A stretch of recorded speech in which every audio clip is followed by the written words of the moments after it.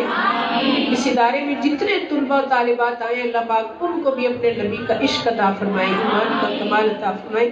اللہ سے جب بھی مانگے ایمان کا کمال مانگے, باقی سب کچھ مل جائے گا.